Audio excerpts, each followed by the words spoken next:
Okay, I'm back. And in the middle of my last video, my video failed. So I put my phone on do not disturb. So hopefully I think I was getting a notification when I was trying to make this.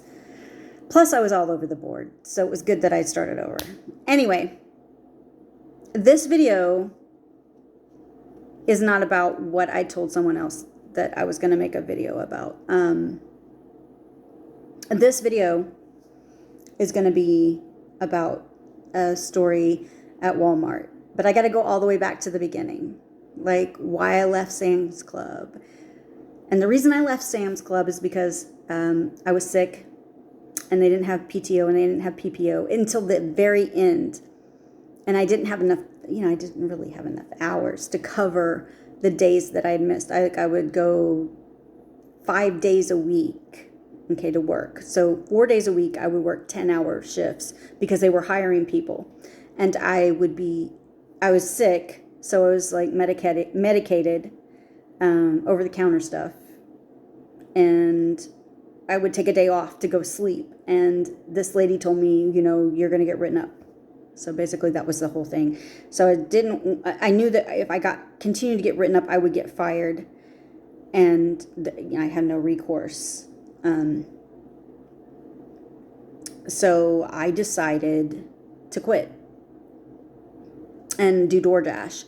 And when I did DoorDash, I had an accident and I lost my car. I'm just going to say it that way because where I was at. So I became homeless. I was working at Mazio's for a little while. I got robbed and I wanted to quit, and then they laid me off because they were like, because I was using their car,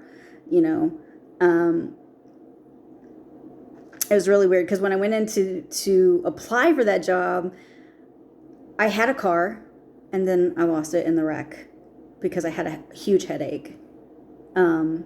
Because I was working too hard at DoorDash. I was staying up too late.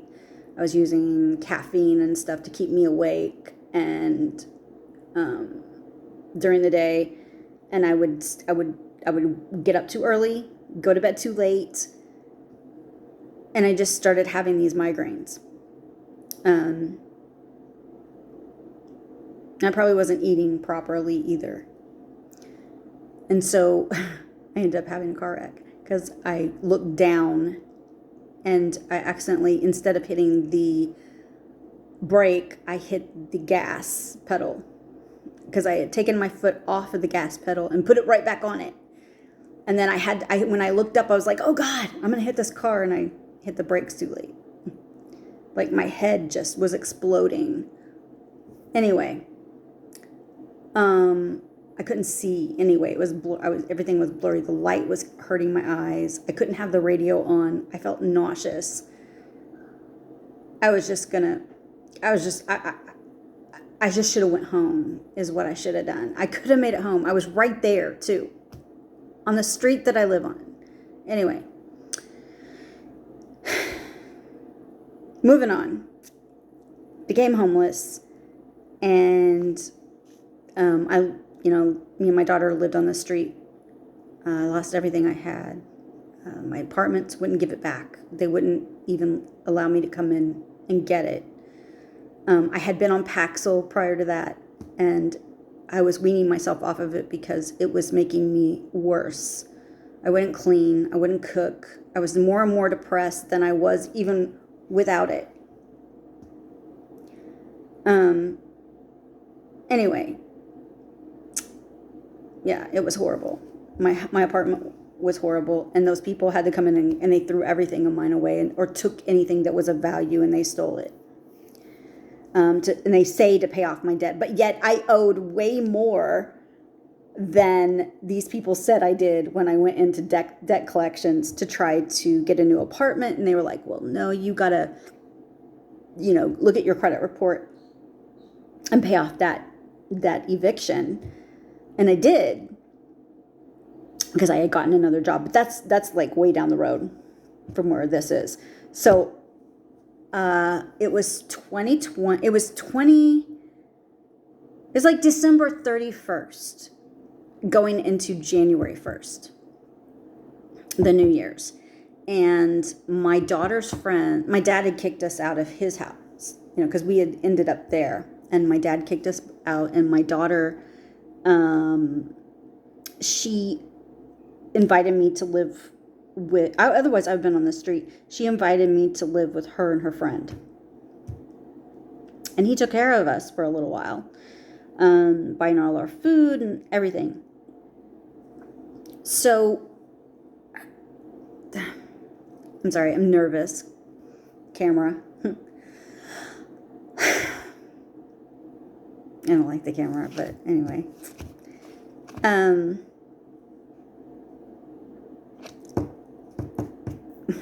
So then, it was 2020, right? And after that, I think it was in February, the end of February, when I had applied. Well, actually, I had applied to all these Walmarts, every single Walmart in Tulsa, and almost every single one of them called me, or not called me, but kept sending me emails saying, "Oh no, we're sorry. Thank you for applying, but we're not hiring," or whatever it was. Okay, so they didn't hire me. And this one just called out of the blue. And they were like, "Well, we want you to be an AP," which is asset protection.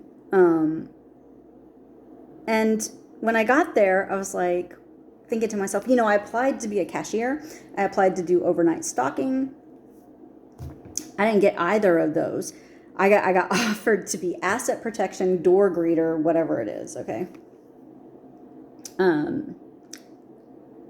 Customer, whatever it is. Anyway,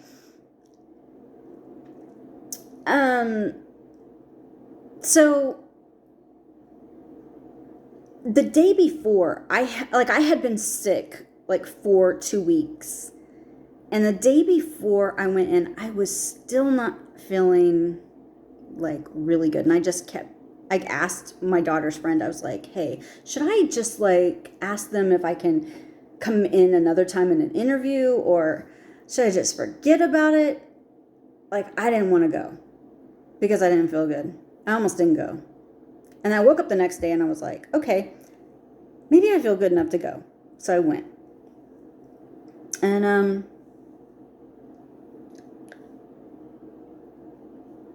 and I got through the interview and I got the job offer. And then they were like, "Okay, you got to pass a drug test and a background check." And I passed the background check, passed the drug test. And they were like, "Okay, so come in." And they were supposed to give me orientation, but they didn't do orientation right away.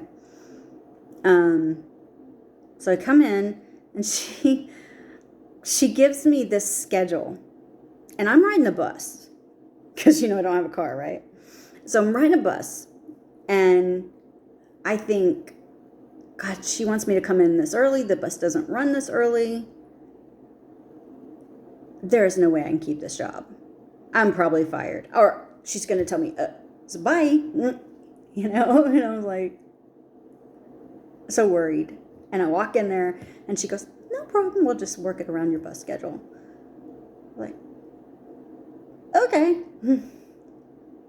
And, so I was like, okay, that was good. And then my holy days come up and I start talking to her about it. And she goes, "Don't worry about it." I used to work in New York at Saks, and I worked with a bunch of Jewish people, and it was, I know what you're talking about. So not a problem. I got you. She goes, "I'll show you how to do it on the computer." And I was like, okay. And I racked up enough PPO or PTO or something to cover those few days. Okay. And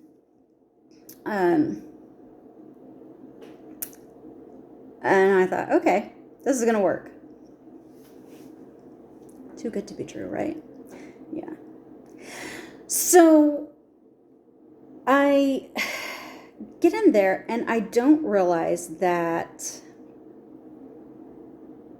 one of the women that is a co-manager was involved with somebody that I had been writing to. That was crazy.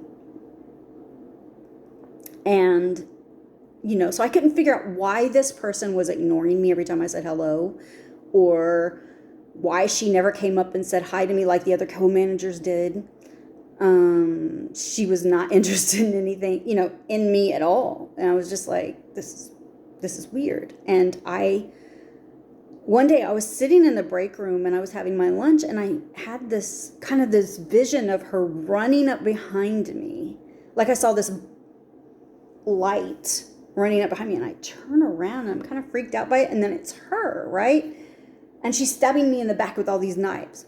And then it disappears. And I'm just like, why is she stabbing me in the back? Why is she against me? What did I do to her? I mean, I don't even know this woman. And I'm just like so confused why she doesn't like me. Later on, I was told by a former coworker who brought me into Wendy's. He was a district manager there. And he said, this woman, she drove me nuts. I said, what do you mean? And he said, every meeting she would bring you up and say, you had an attitude. Why were you arguing with Sonia? Why were you, I said somebody's name. Anyway, why, every meeting. And it just drove me crazy. It was like, all I know about this girl, she's really articulate. She's, well-spoken, and she seems nice to me. And, so he didn't know anything else about me. He was he said I had to get another job. So I started looking for one while you were, when you were still there. And I finally found this one after you had, left. And I was like, I think that's what you were doing. Like you had put something on your Facebook or something. And he's like, yeah. So he said it was irritating. And then I had worked with another person who had worked there with her at another place I worked just recently. And she told me that she didn't like her because she was just mean. And it seemed like that was a consensus that everybody was telling me. Like, I even had this one person say, oh, I hate her. And I said, I don't hate her. I don't even know her outside of here. I just don't think that the way she's treated me is very professional. It's weird, and I don't get it. And the girl was like backpedaling, going, oh, I don't hate her either. And I'm thinking to myself, but you just said you hated her. You're just backpedaling because I'm not going along with it.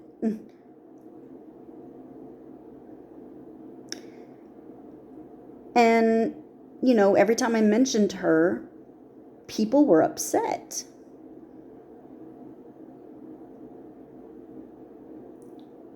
Just mentioning her name, and it was like, and, or if they didn't want to, they weren't the type of person to be boisterous about their feelings. If I said, well, when I said her name, she said, we need to do this and this and this and that. And they were like, well, I'm going to listen to our boss, And since I've already named everybody's name, Fong, I'm going to listen to Fong. And I'm not going to listen to her. She's just not my boss. I'm like, she's a manager though. And they're like, yeah, but I don't care. And so that was the consensus. The other person that I had a problem with, everyone told me that she harassed several people. One girl left because she was harassing them. And she harassed me for a whole month. So here's the thing.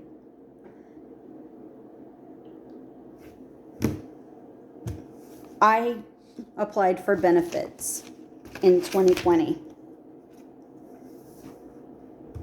In October, I received this letter that told me I was disallowed benefits. indefinitely until I had been employed to earn wages equal to or in excess 10 times the weekly benefit amount. And it gave me the basis for this determination. So this is what was written in my file, okay? The employer discharged the claimant due to inappropriate behavior. Let's talk about that. What kind of inappropriate behavior did I have? Well, we're going to talk about what happened, okay? And then you can determine whether the word inappropriate behavior was there. Now, I can say that the word inappropriate is associated with the guy that I was writing that was with her, because he told me I was inappropriate. Now, maybe I was, but who cares? Why are you writing this in a report that has nothing to do with work?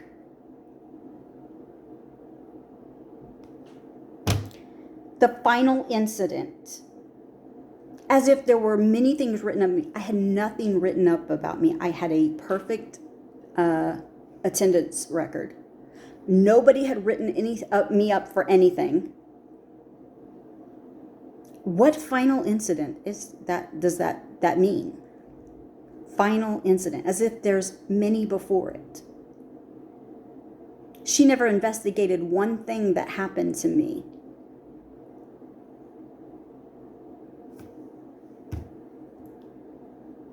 When she cursed, I said one curse word, and threatened a coworker.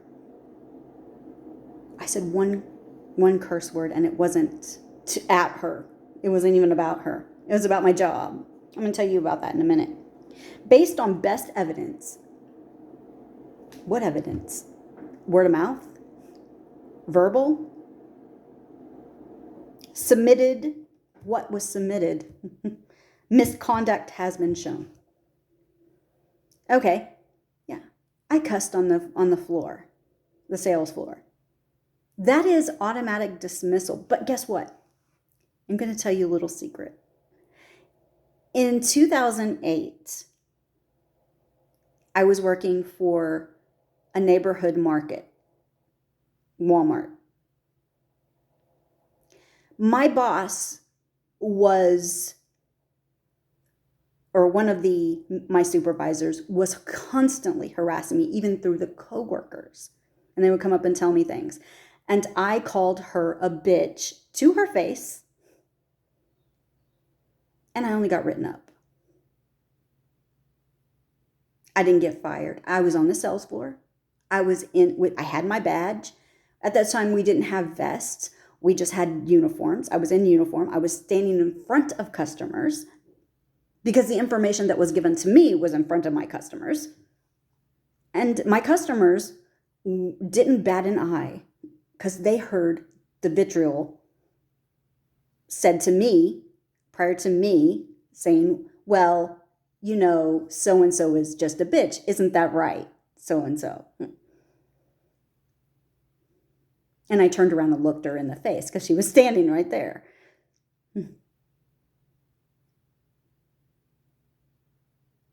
But I got written up, not fired. But I get fired for saying one curse word just because this lady claims that I cussed her out and threatened her. The same lady that was spreading rumors and lies about me to people that I didn't even work with, that hadn't seen what was going on.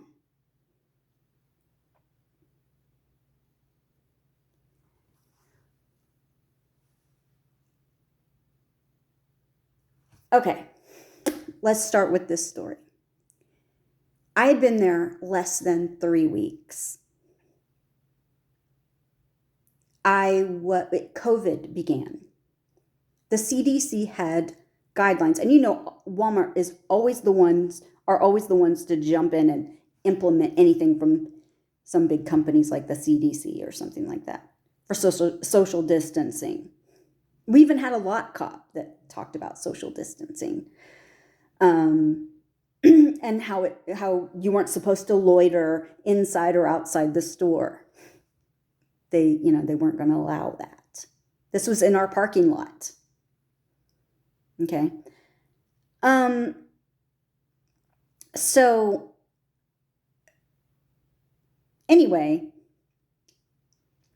I was put outside by myself in front of the grocery side door.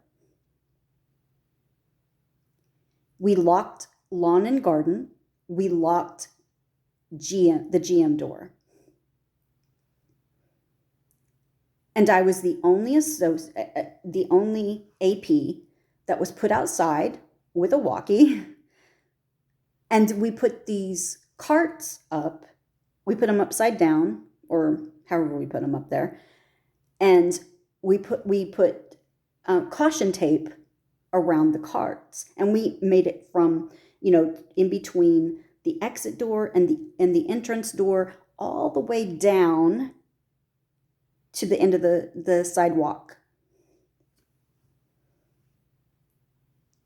And I was told, these were my orders, you were not to go over, under, or through the caution tape for any reason. None. You are not to go in through the exit door and out the entrance door for any reason. If you want to go to the other side, you have to go all the way around these carts just like everybody else. That's the orders. Okay.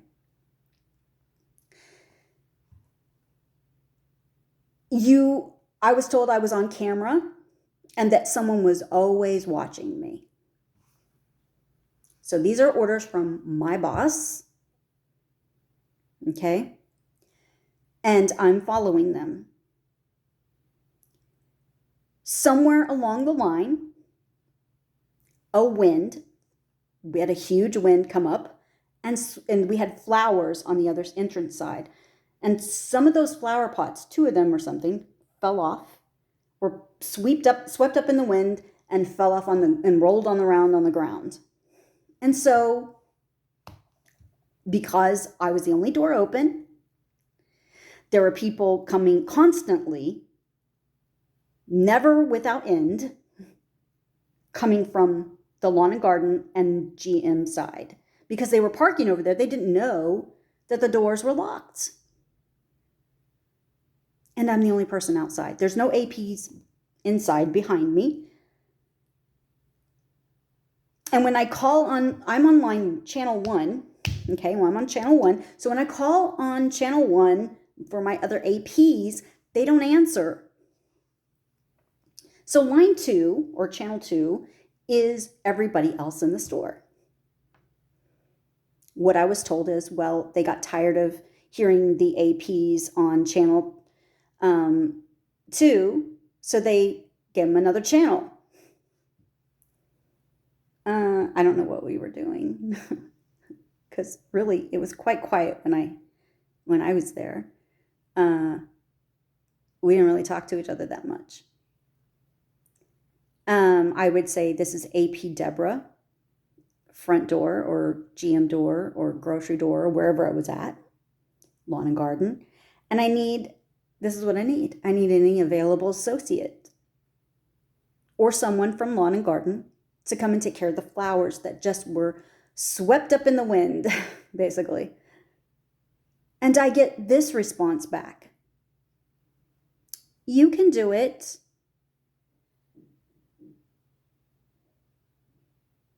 I don't know who this person is. I don't know their name. I don't know their rank or, what their position is in the store. Because I'm on line 2, it could be anybody.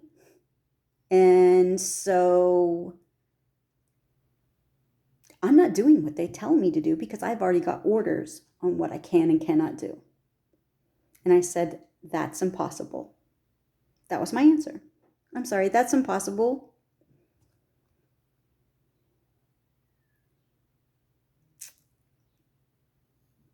Well, Okay, so she doesn't say anything else. The next thing that happens are 3 or 4 people come out and tell me, oh, you're out of hand sanitizer, which could possibly be true. I could be out of hand sanitizer, or they could be putting their hands underneath this thing that the towels usually are put into, but we don't ever use the towel dispenser. Or it might be hard for them to get because this machine was very contrary. It was very difficult to get the sanitizer to come out. It wasn't a push sanitizer, it was one of the automatic ones. And I was told that only one person was to deal with the hand sanitizer. And that person was at the CSM desk.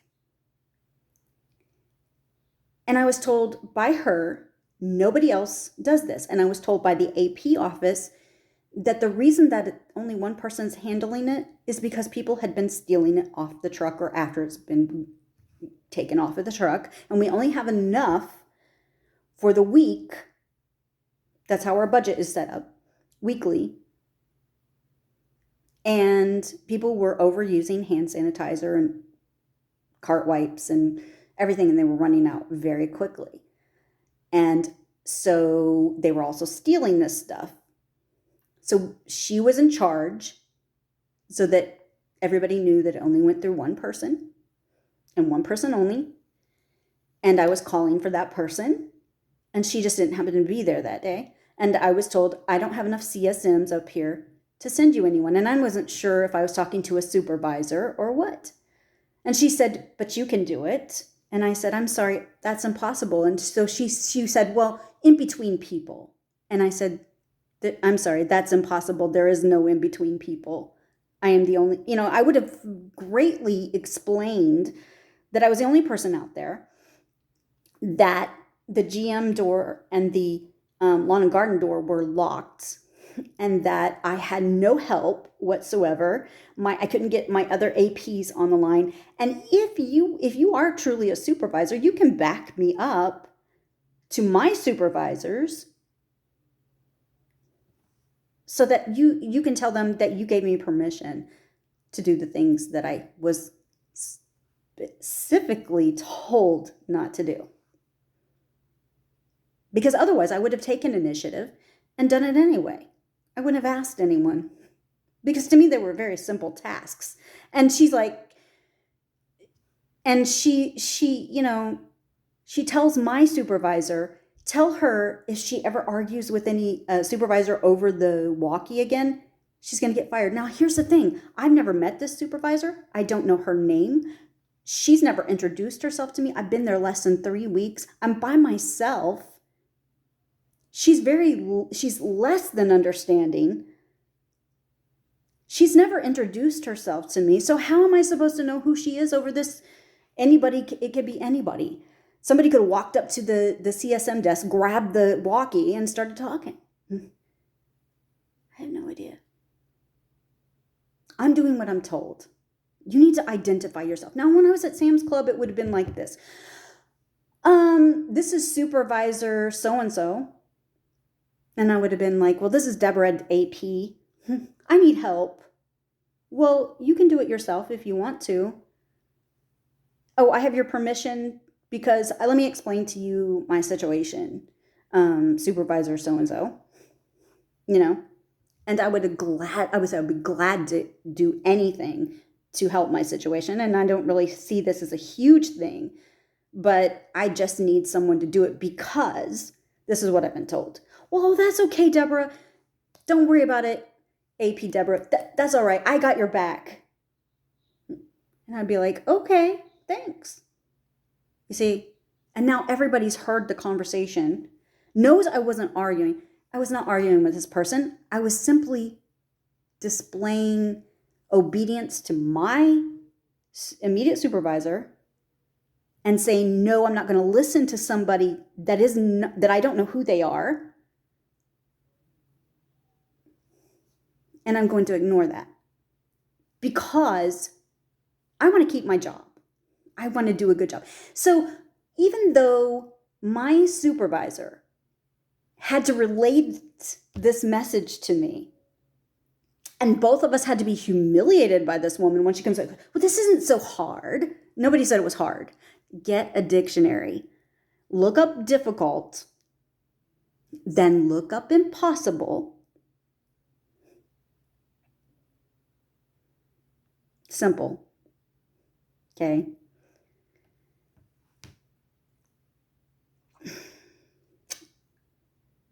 That is what is upsetting about the whole thing. Okay? So that's the first thing. So the next thing that happened was I was standing there and I thought, I had been wiping down these carts for over a week. I had a supervisor who used to be one of me, who was an AP, and he had just gotten this job. And he said, well, I saw him one day and I was like, what are you doing? He goes, I'm wiping down these carts before they get here because there's so much using up our cart stuff. So I just tell them, I've wiped it down and they take it. I was like, oh, well, that's a good idea. So I started doing it. So I started wiping because these people would run up in your face. This is something we didn't know what COVID was. People would run up in your face. They didn't know how to social distance. We weren't wearing masks. They weren't wearing masks. We didn't have gloves. They were grabbing our hand sanitizer and the stuff to wipe down our station and our hand towels and everything. And they were just acting like crazy people. They were just taking our stuff. Okay, so what were we going to do? So I hid my stuff to clean everything so I could pull it out when I wanted to. So when they came up and they got in my face and they had their arm up on my podium and stuff like that, I would be able to clean it when they left. And, for a person who had just been sick, I didn't want to get sick again. So she comes up and she says, and this is the supervisor plus the co-manager that I was talking about, Sonia and Jessica. And so they both come up to me. Well, actually, Jessica, she goes and she stands in I guess the McDonald's line or something. I don't know. I guess she told Sonia, this is just my conjecturing. This is my assumption that she told her, oh yeah, don't let her tell you no. Don't let her, go up there and you assert your authority, girl. You tell her what to do and you make her do it.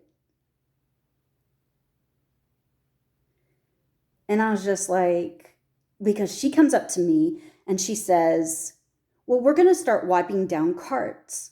And I go, I've already been doing that. And I'm, at first everything was fine. And then people stopped believing me that I had wiped down the carts. And I was going to go into what else should I do? Because I want to do it. And I would explain, I want to do it before they get here because I don't want to be in their face. I don't want them in my face while I'm wiping down their carts. But I see how that's more effective. This is what my brain is thinking, because if they see me doing it, then they won't doubt it. That's one. And secondly, but I just don't want them up there. And then they won't be taking all our cart wipes, that we're trying to hold on to. But before I could say anything, Jessica jumps in and goes, why don't we want to wipe down carts? And I was like, whoa. I couldn't answer because I was like, what is wrong with this woman? Why is she yelling at me? I had to take that in, And she said, because people won't believe you? And I said, I guess.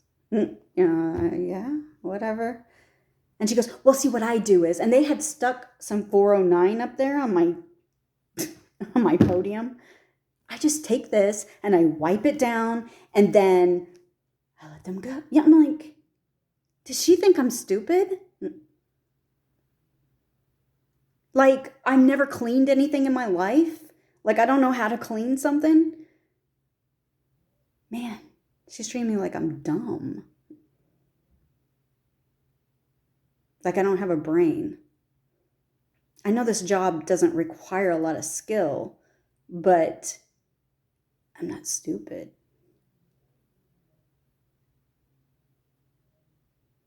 And she left, and so did Sonia. And Laverne, that's the girl, the other one, she comes up to me and she goes, what did she say? She said, so why is she yelling at you? And I was like, what? She goes, why is she yelling at you? You know, she yelled at me once too. And I was like, really? I said, I don't know. It's misunderstanding. I don't know. I don't know why she's yelling at me. I mean, she's all the way over there in the self-check, and I'm over here by the door. That's why, you know, professionally, you don't yell at people in front of other people. I learned that as a manager at Wendy's. I did it. And I got coached. You know why? Because I didn't know. I didn't know. So, because, I had bad examples. But what I learned was you take people aside. You don't have to be in total privacy. You can still be where people can hear you, but you don't yell at them. But you kind of take them aside so that so that prying ears don't hear, and you don't humiliate them in front of everybody. You just don't. So anyway, none of that happened. And she didn't even take Sonia aside and go, she could have took Sonia aside. Did she say that she wasn't going to do it? Did I hear correctly? Maybe I'm wrong. Because if I had said I wasn't going to do it, don't you think this woman who had displayed all that anger about me, supposedly, quote unquote, arguing with her over the walkie, couldn't have said to me, hey, you know what, you can pack up and go if you don't want to do this. I think she could have handled it.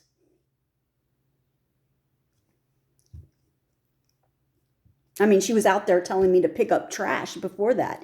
And I was like, you want me to put my hands on something that somebody put in their mouth? I'm going to tell you this. I will do anything my supervisors ask as long as it does not endanger my life. Once it endangers my life, I'm not doing it.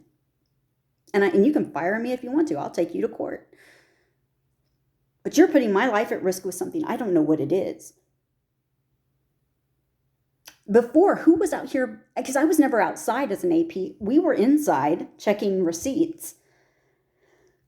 Now we've got this outside job. And what we were told is we were going to teach these people to do things in stages, one way in, one way out. And that's what I was doing, directing traffic. If you wanted a couple of hundred people to not be trained and that have to be retrained the next day, and they're like, well, I didn't do that the first day, then I guess I could go I go all the way around the carts the way I'm supposed to. But I did eventually go through that caution tape, by the way, that day, because I was like, I don't know if I'm going to get in trouble, but I'm going to do it anyway. I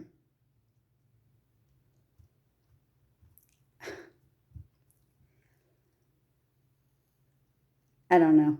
Just the whole thing blows my mind. So what am I leading up to? I'm leading up to me and Laverne working together.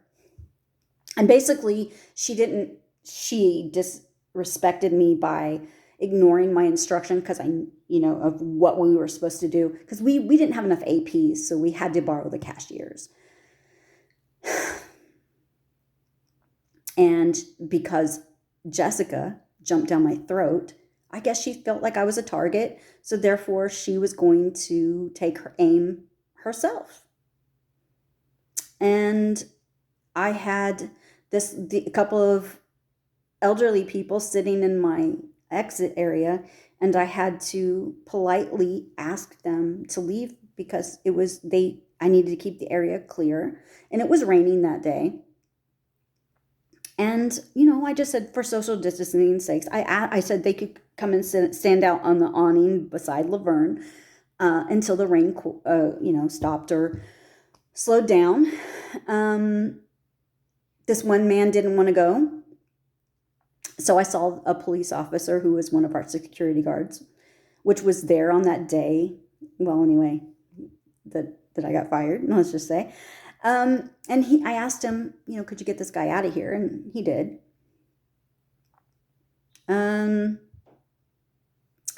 After that, there was another guy who wanted to come in through the exit, and I politely told him, I'm sorry, you'll have to go around this pole. Now, I want to tell you something about that around the pole. I'll tell you something about that in just a minute, so I'll just try to remember that. And he didn't want to go around the pole. He wanted to go through the caution tape, and I said, I'm sorry, sir, that's the whole point of the caution tape up there is that you're not supposed to go through it. You could hurt yourself, and we don't want you to do that. And so he said, okay, I'm going to leave. And I said, well, sir, that's up to you. Now, here's the funny part. He was parked all the way on the other side, the GM side. And he walked in that rain up to the exit door, demanding to go in the exit door. And then when he couldn't, he just had to go around the pole, get 2 drops of rain on his head. I wasn't going to make him go all the way around the carts. I said, you need to come around this pole right here. He didn't want to do it. He'd rather get a whole bunch of rain on his head because he was complaining about the rain. And I was like, he's going to leave. And so he stood under the awning for a little bit. I was like, he's going to wait for it to stop raining, but he won't come around the pole. It made no sense to me. Anyway, Laverne was going to let him come in the exit. I think at one point there was somebody else standing there, Cloteria, and she was telling Laverne, no, you've been here for 6 years. You know the rules. You have to follow them, okay? And what you're doing is you are allowing other people to not follow these rules. And so she was like all on her. And because they were all standing out there beside me. They came out there to see me and hang out. So, because it was their break, I think. She would stand on the opposite side of the door instead of standing on the entrance side. She stood on the exit side. She basically told me point blank, I'm going to do what I want to do. That's what she told me. I'm going to do whatever I want to do. Doesn't matter what you want. And I didn't say anything to her. This lady, she was coming out and she was popping her tags in the area in the exit door, behind the exit door. And I politely said, hey, ma'am, I'm sorry, we have to keep this area cleared because of social distancing. We can't have you loitering in here. You can come out here and do this under the awning. And her son was like, she'll be out in a minute. He's all the way at the car yelling at me. And I ignored him. So I turned around and I said to her, because she wouldn't come, and I said, ma'am, you have to leave. I will call security and ask them to make you leave. I've already asked you several times. And she flipped me off all the way to her car. And then her son was yelling and screaming at me. And I didn't say anything. I turned to Laverne to have her go get Fong.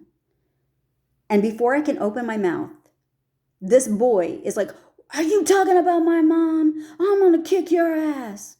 And I said, sir, you just got yourself banned, you and your mother. Now, just a day before, I had been given, or 2 days before, I'd been given a crowd control card that I put on my badge. I was one of the only APs that had it. I was told by Fong that if you ban anybody from this store, I will back you up 100%. Don't worry about it. I got your back. And I banned him for that. And he kept talking, and I was like, bye. I don't know, I didn't have to say that, but I was kind of like, my anxiety from Laverne's indifference, her disrespect, which I didn't respond to all the people that she was trying to help break the rules, to this kid now threatening to kick my ass. I kind of wanted to show a little bit of, I don't know, like, you're not scaring me kind of thing.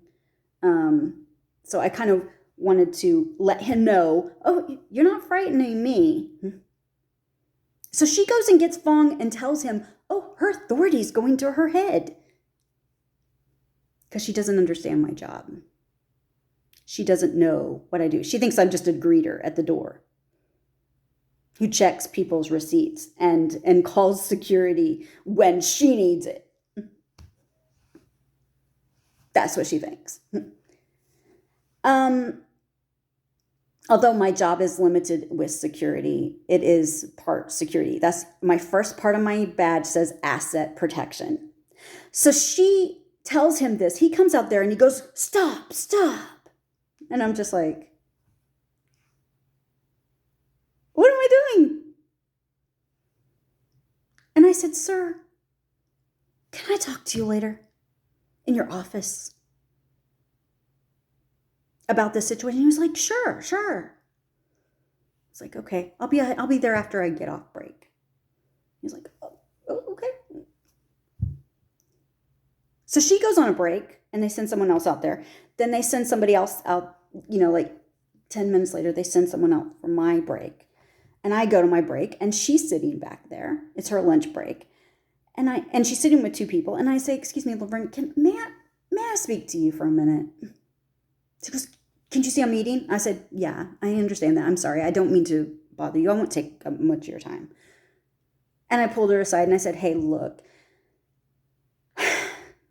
I understand that you don't understand my job, and that's okay. I want you to know that if I came off too aggressive or if something was not right back there, I apologize for it seeming like there was something wrong. But actually everything was okay. But I just wanted to touch base with you and, make sure that everything was okay with you. Are you okay? Yeah, I'm fine. Everything's fine. Everything's okay. Yeah. I was like, oh, okay, great. And she goes and she sits down and she leans over and she whispers something to these two people. And they look at me with the meanest look. They give me the dirtiest look I've ever seen in my life. And I'm like, what in the world?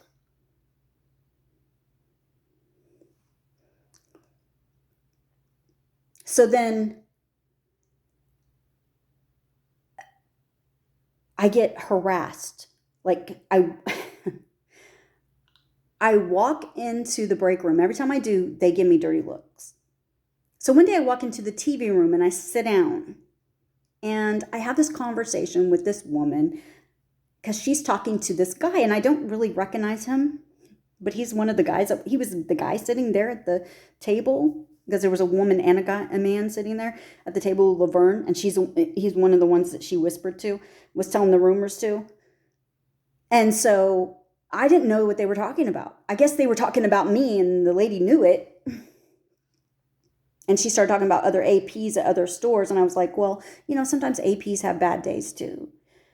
And I admit it's not nice to cuss out old ladies and blah, blah, blah, blah, blah. But apparently that was I'm assuming that's what they said about me. And I'm like, okay, now we're going to talk about around the pole. If I didn't care about elderly people with walkers and different things like that, that around the pole would never have happened. Because I asked specifically, I said, these people are coming from Lawn and Garden. They're coming from the GM side. They don't know that those doors are shut right now. And they're coming over here and they're huffing, they're puffing, these elderly and these handicapped people. And they're trying to walk all the way around these carts. What are we going to do for them? The next day, there was a space in the front of, between two poles, the cart, and I guess there were two poles. I don't know if they're two poles or a pole and the cart, and it's right there, and that's what we're going to do for him.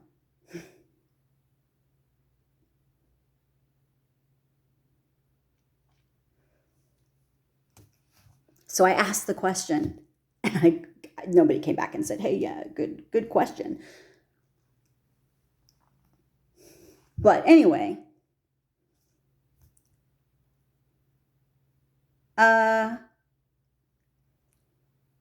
so we had this argument about COVID, and she says, all you got to do is wash your hands. Her daughter's a doctor, and blah, blah, blah, blah, blah. And we just have this argument.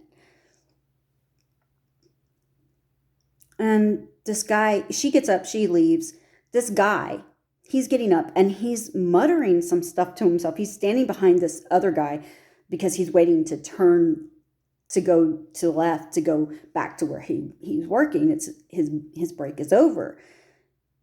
And there are other people sitting there, and he's like, yeah, and you're just crazy and blah, blah, blah, blah, blah. And he said, don't talk to me, miss. And I was like, excuse me, are you talking to me? Because I was the only woman sitting there. And he goes, yeah, because you act crazy and da-da-da-da-da. And I was like, excuse me? What? And then as he's walking away, I recognize, oh, that's that guy. And I'm thinking, he needs to hear something from me because I'm not taking this. I'm going to warn him. So I said, look, so I see him and he's kind of a ways, I get around by the lockers and he's a ways down. I said, sir, excuse me, sir. And he turns around and I said, if you ever call me crazy again, I'm going to report you. And he goes, what are you talking about? He's looking to his right. And I don't realize that Jessica is coming up around the corner.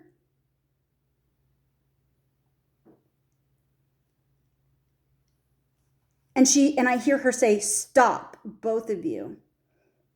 And he says, I didn't, because I'm responding now to what he said. He said he didn't say anything. And I said, sir, you just walked past me and a bunch of other people, witnesses, and you called me crazy. If you do it again. And she said, stop. And I said, I'm going to report you because I wanted to finish my sentence. And then I stopped. And then she looks at me real hard and she's like, walk away. Me. I should walk away.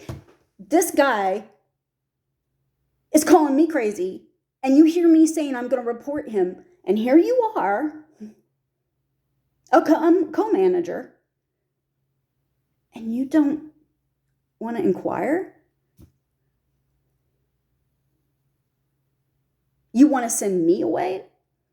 To diffuse the situation, you want to send me away.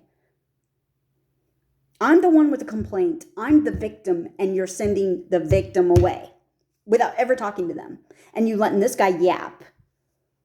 You didn't tell him to walk away.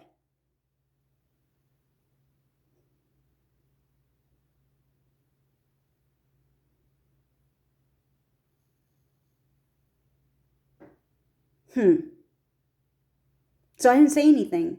I just looked at her for a second like, really?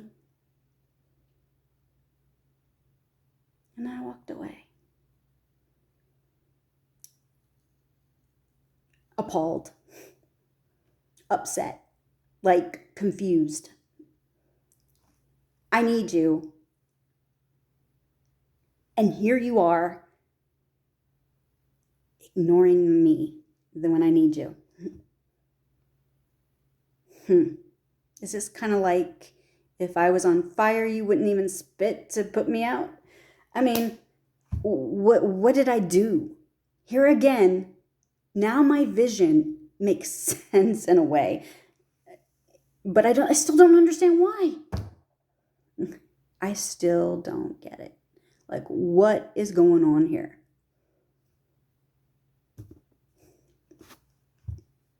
So, they cough every time I come around.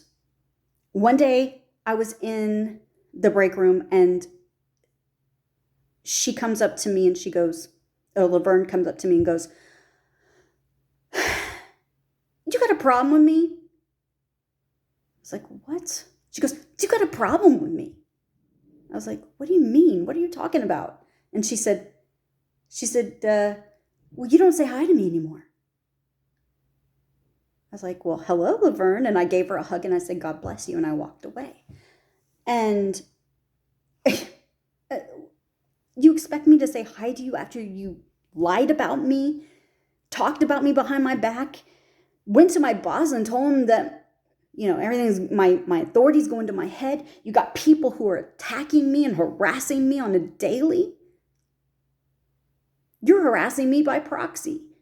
You don't even have to say a word. Now you're pushing at me on why I'm not even talking to you. Well, avoiding you is the best thing I could do for myself. Why would I talk to you? Why? Give me a good reason. I have management. And here's the thing. Once she did that to me and told me to walk away, and I started putting two to two and together with the Sonia thing, and I said to myself, she's bad-mouthing me and to management, and I'm not going to have any help on this at all. Open door policy doesn't matter. It's beautiful on paper, but it's not going to work here.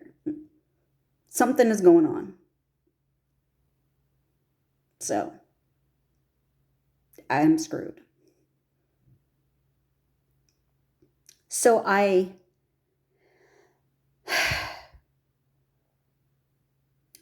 at that point, the next time I was sitting in the lunchroom, I was taking a 15-minute break. I pulled out my lunch box, basically, that I had for the week. I put all my weekly food in there. And I was going to eat a snack. I put my snacks and my lunch in there. And I thought, okay. And he was sitting there. He and that woman were sitting there. And I put my stuff in, and in the back in the refrigerator. I come back at lunch that very day. I look through all the bags that are exactly like mine, and I cannot find my lunch. It is gone. And so I went down the hall to look for his managers, which I couldn't find him or her.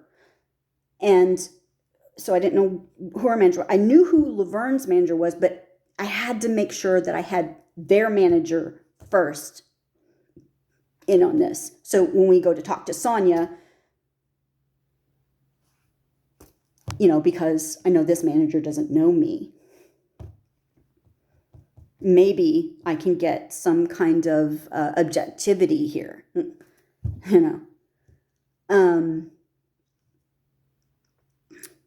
But I couldn't find him, so I went straight to Laverne. I was livid.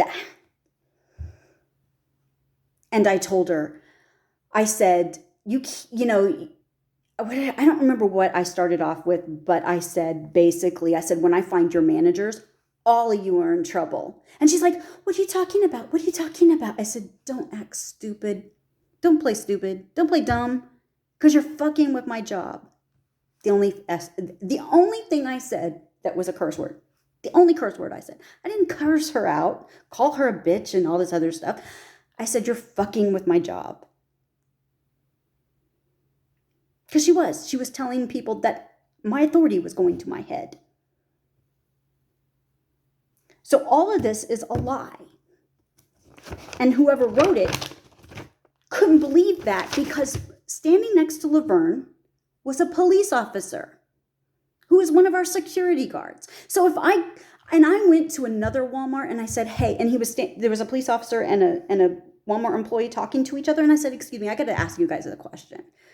I said, "Say I work here with you, and And I come up to her. You're standing there talking to her, okay? You guys are having a conversation. And I come up to her and I cuss her out up in one side and down the other.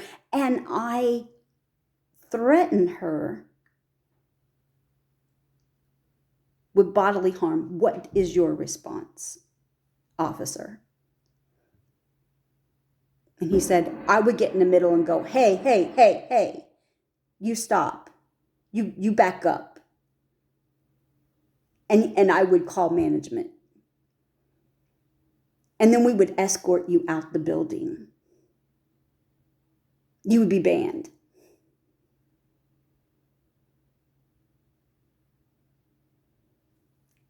None of that happened. I sat in a room with 2 officers, a co-manager, and a supervisor. And what's really strange is, why did people think that Sonia was my immediate supervisor? The person that should have been in there was the person that got kicked out. His name's Rob. He's my supervisor. I was an AP, not a cashier. CSMs are over the cashiers. APs have APs over them. What gives?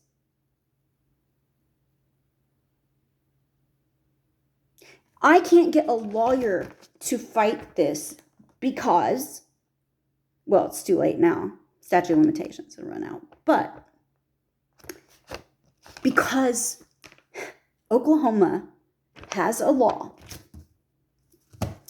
that goes against, that is straight up for the employer and has nothing to care about the burden of proof is on me, okay?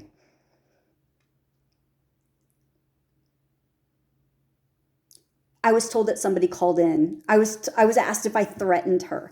See, I wrote all this on Facebook, but it's hidden. I don't know. I don't know anymore.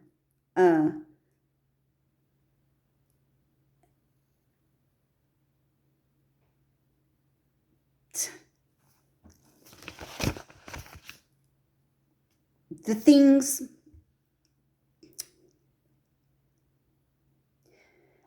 right now, I'm kind of a little emotional. I'm a little raw over this because I was accused of so many things I did not do.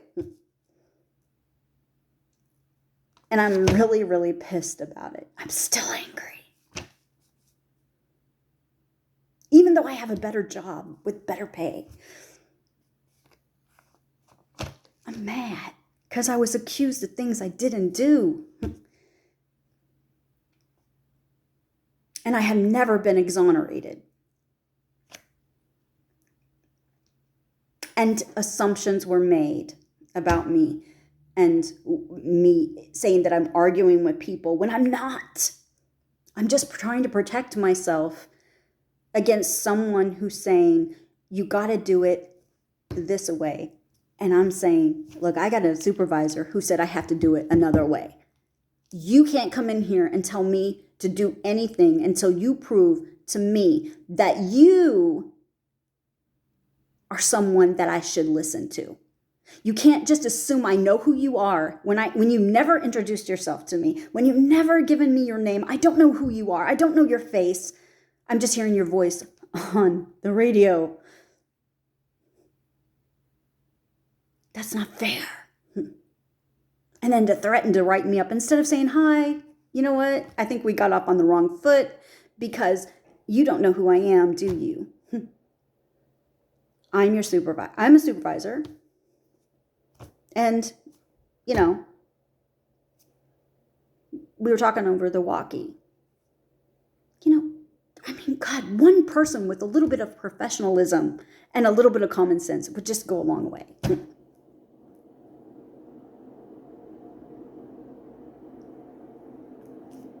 I can't find it.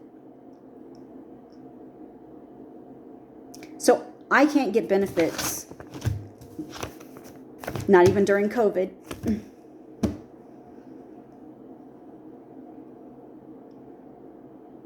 Because somebody lied. And they're like, well, you admitted to saying a curse word. I'm like, yeah, but that doesn't mean I automatically get fired. How many people were saying curse words, including this co-manager, on the floor, in their vest, with their badge, clocked in? These people work around me. These co-managers help set up the displays and stuff. And I hear them all cursing. I don't see her taking any of them aside and saying anything. So this has nothing to do with that. And then I get told, well, you weren't fired for what you were fired for. I was like, no shit, Sherlock. Really? I think I figured that one out a long time ago. Yeah.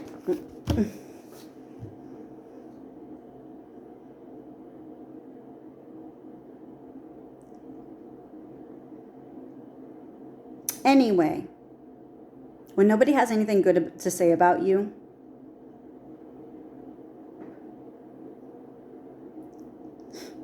nobody had anything against me until Laverne got involved. Those two people weren't working with me. They didn't come up to the front. They just took our word for it.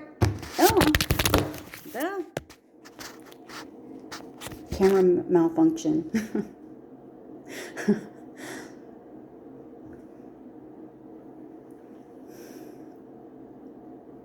So, anyway, I'm going to wrap this up. This is like longer than the last video.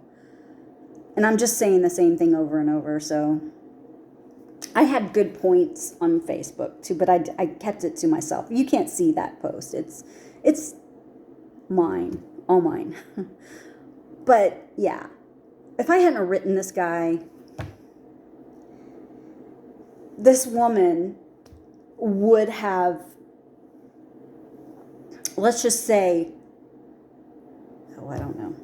She, if I was her, I would have befriended me. I would have been like, she doesn't know.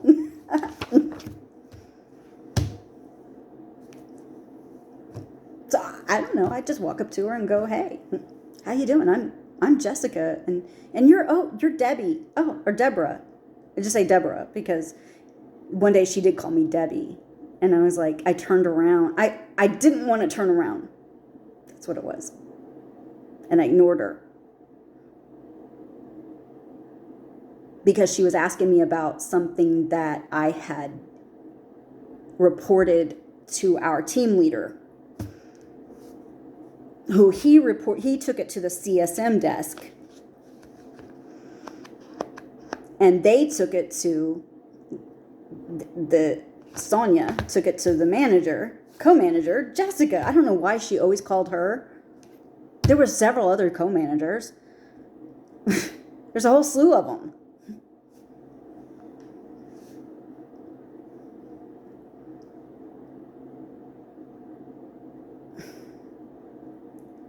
And I guess they thought I did it. And they were going to pin it on me. And I told, well, when Paul came in, I said, look, I don't know who wrote this thing, but I'm going to get slammed for it. I just know it. They're going to say I did it because I was the one who found it and blah, blah, blah, blah, blah. And he was like, don't worry, I did it. I'll go tell them. I was like, but what if you get in trouble? And he goes, it's okay. I said, you'd get in trouble for me? He said, I would get in trouble for anyone. I was like, well, that makes me feel special. Okay. But, okay, great. Go. And I commended him for such bravery. Because, like, that was so awesome that you would put everything out on the line for me, and even though I didn't do it and you did, to come forward and be honest.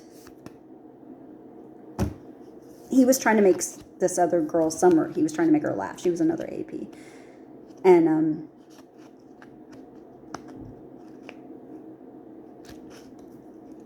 I just felt it. I was like, they're just going to try to pin this on me. And I didn't do anything. Somebody had made a comment on the back of one of our visual aids, and I thought a customer had written it, but I really wasn't sure, because by the time I discovered it, had already been there all day, and I didn't know it. It was the day before when he had written it. And we had a discussion like over the radio, but nobody would hear that but us, because we were on line 1. And I couldn't understand him because he had an accent. I was like, what did you say? So anyway, this video is kind of overrun, but yeah, those are some of the stuff that happened at Walmart. And I don't know what the inappropriate thing is. I had no idea. I am lost on a lot of what these people are saying about me, you know. I don't know.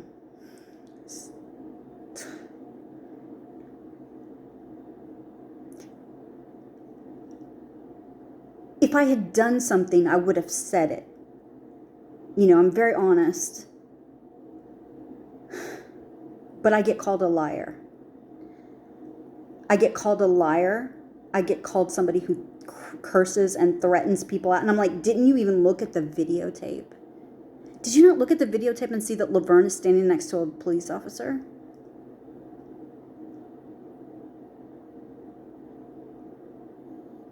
Do you think I'm that stupid? Do you think he's stupid?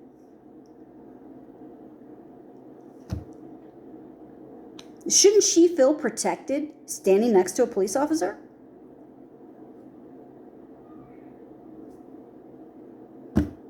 I would.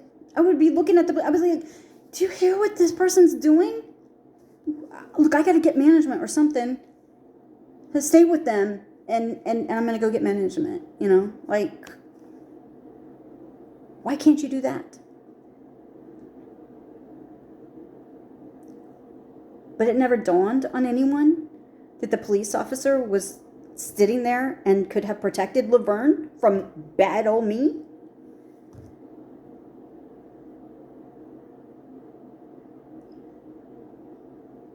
That's not an investigation. That's called verbalization. And you never take what somebody says. She could have had someone call on the phone.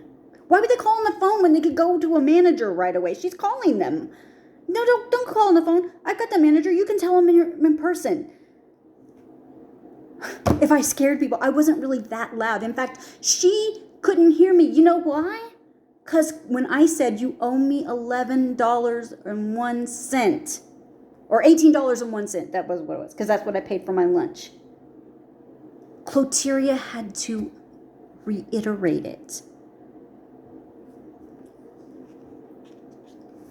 Because she repeated what I said. Because she was like, huh? What'd you say? If you can hear me, if I'm yelling and screaming so loud that everybody can hear me, and I'm cussing this person out. See, anybody who says I was cussing her out and threatening her was a liar. They were told what to say. Possibly her little friend in the back.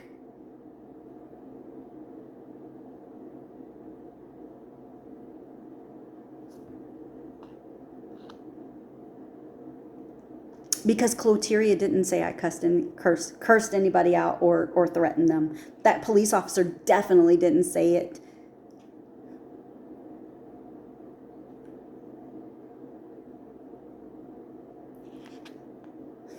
See, I was trying. That's what I was trying to tell the lawyer. I was like, look at this case. It's a wrongful thing. The only thing that she has is that I said a cuss word. But that's not what she fired me for. Even if I admitted it, it should be null and void, because that's not what she said she fired me for. No, that's not what this says.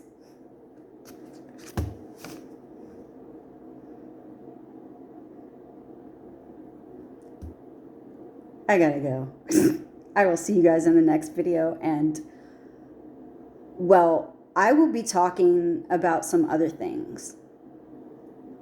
Not sure what. I want to put prophecy up here. And I want to talk about some of our current situations that are happening. And I want to show that I have been picked to be a prophet. That might sound crazy to someone, but that's okay. You don't have to listen if you don't want to. I'm tired. You know, like I said, I've said to other people, let's just say, if I can't convince you of anything, A, why are you listening? B, why am I talking? So, you know, you're not forced to listen or anything like that. But I put stuff out there just for those who want to hear it. So, if you're one of those, I'll see you in the next video. Hopefully, well, I probably won't see you, but you'll probably see me. Hopefully, I'll figure out what I want to talk about next. But this is just helping me get this stuff off my chest, basically. And I will give you some reasons behind why. Maybe the next video will be, why am I a prophet? You know, why does God want me to be a prophet? Or how, what do I believe makes me a prophet? That would be an interesting topic. I would be interested in seeing that in someone, you know, and then judge from there. But anyway, yeah, I just don't like people stealing my words, my exact words. That's plagiarism, okay? I don't know what that is in verbal, but if you're telling people things and you're saying it in the way that I said it, then guess what? I mean, I can understand. I can understand if you quoted me and said, well, Deborah said this, or I got this from someone who says that she's a prophet, and I believe her, or I believe what she's saying, or whatever. But if you're just, you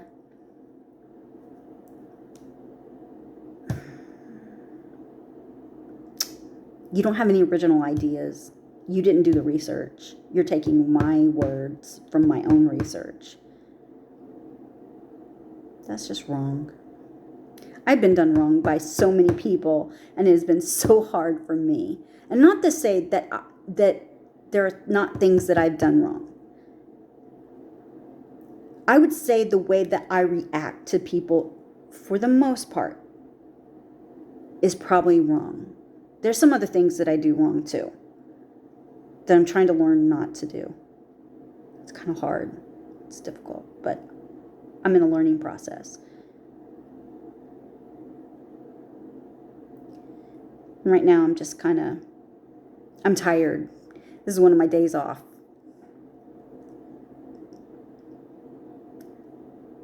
I should be asleep. Because I sleep during the day and I'm up working at night. So I should be asleep. Anyway, my life is exhausting. I'm done talking. I don't know why. When I'm tired, I never know when to cut it off. So I'm going to do that now. I will see you in the next video. End of story. I will stop pretending to be my mom. Because every time she says she's going to leave, she doesn't. She ends up talking for like 10 minutes, just like me.